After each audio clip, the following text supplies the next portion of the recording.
भगवत गीता के नाम कुछ पल हर सुबह शाम चैनल में यह अनाम आवाज एक बार फिर आप सबों का स्वागत और अभिनंदन करती है। साथियों, शारदीय नवरात्र के पावन पर्व की शुभकामनाओं के साथ आप सबों के बीच प्रस्तुत है भगवत गीता 7वें अध्याय का 16वां श्लोक।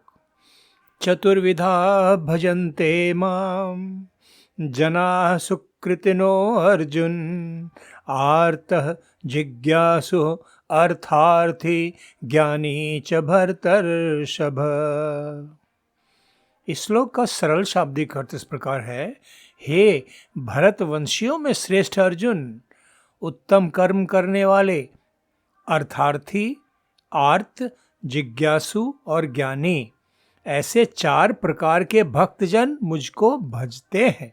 साथियों, किंकर्तव्य विमूढ़ अर्जुन को अनासक्त निष्काम कर्मयोगी बनकर अपने सभी नियत सांसारिक कर्तव्य कर्मों का पालन करने संबंधी उपदेश देने के क्रम में योगेश्वर श्री कृष्ण पहले तो उसे समझाते हैं कि मनुष्यों को सांसारिक प्रपंचों रूपी जिस माया में भटकाकर उनकी आध्यात्मिक गुणवत्ता की परीक्षा ली जाती है, वह माया स्वयं उन्हीं की रचना है और इस माया के दलदल से वही मनुष्य पार हो पाते हैं जो निरंतर परमेश्वर को भजते हुए अपने सांसारिक कर्तव्य पालन में संलग्न रहते हैं।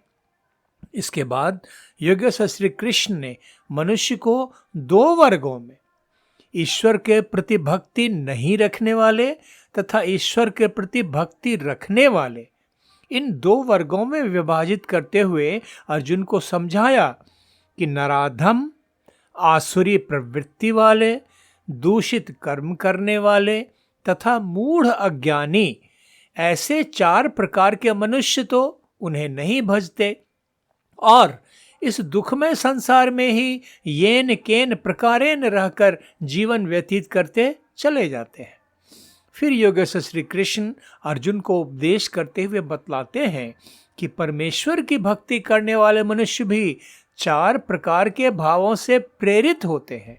मनुष्यों को इस प्रकार वर्गीकृत करने में योगेश्वर श्री कृष्ण का उद्देश्य यह है कि अर्जुन को इस बात का निर्भ्रांत, संशय, शंका मुक्त ज्ञान हो जाए कि अपने अपने कठोर से कठोर नियत सांसारिक कर्तव्यों का पालन करते हुए भी परम पिता परमेश्वर की सर्वश्रेष्ठ भक्ति किस प्रकार की जा सकती है, ताकि मनुष्य पाप बोध से मुक्त रहकर कर्तव्य पालन करते हुए मोक्ष प्राप्ति अधिकारी रूपी पात्रता प्राप्त करे। और इसीलिए आगे चलकर भगवत गीता 8वें अध्याय में उन्होंने अर्जुन से कहा, तस्मात् सर्वेषु कालेषु माम अनुस्मर युध्य च मयि अर्पित मनोबुद्धि माम एव एष्यसि असंशयम्। अर्थात हे अर्जुन, सब समय में निरंतर मेरा स्मरण कर और युद्ध भी कर। इस प्रकार मुझ में अर्पण की हुई मन बुद्धि से युक्त होकर तू निसंदेह मुझको ही प्राप्त होगा। तो इस श्लोक की व्याख्या तो हम आगे चलकर करेंगे। तो अभी विचार करते हैं कि श्री कृष्ण सात्विक प्रवृत्ति वाले, उत्तम कर्म करने वाले अपने भक्तजनों को किस प्रकार से वर्गीकृत करते हैं। साथियों, योगेश्वर श्री कृष्ण सबसे पहले अपने ऐसे भक्तों की बात करते हैं जो आर्त भाव से, अर्थात जीवन में आए किसी संकट के निवारण के उद्देश्य से उन्हें भजते हैं। तो स्पष्ट है कि संसार में ऐसे भाव से प्रेरित भक्तजनों की संख्या तो सर्वाधिक होगी। संत तुलसीदास के शब्दों में दैहिक दैविक भौतिक तापा राम राज काहू नहीं व्यापा। तो राम राज तो त्रेता युग की बात थी जो बीत चुकी। श्री कृष्ण का कालखंड तो द्वापर युग है, जिसमें मनुष्यों के सात्विक गुण क्रमशः क्षीण होने लगते हैं और कलयुग में तो आकर सात्विकता की स्थिति क्या है, इससे आप और हम सब तो भली भांति परिचित हैं ही। तो योगेश्वर श्री कृष्ण के द्वापर युग में भी दैहिक दैविक भौतिक तापों से मनुष्य ग्रसित होने लगे थे, किंतु सात्विक गुण प्रधान होने के कारण वे विभिन्न प्रकार के अपने कष्टों के निवारण के लिए परमेश्वर शरणागत होकर भक्ति भाव से उनसे अपने कष्ट निवारण हेतु प्रार्थना करते थे। कलयुग की स्थिति की भला क्या चर्चा करूं। यही कारण है कि अपने भक्त जनों का वर्गीकरण करते हुए श्री कृष्ण सबसे पहले आर्त भाव से प्रेरित भक्ति करने वाले मनुष्यों की बात करते हैं।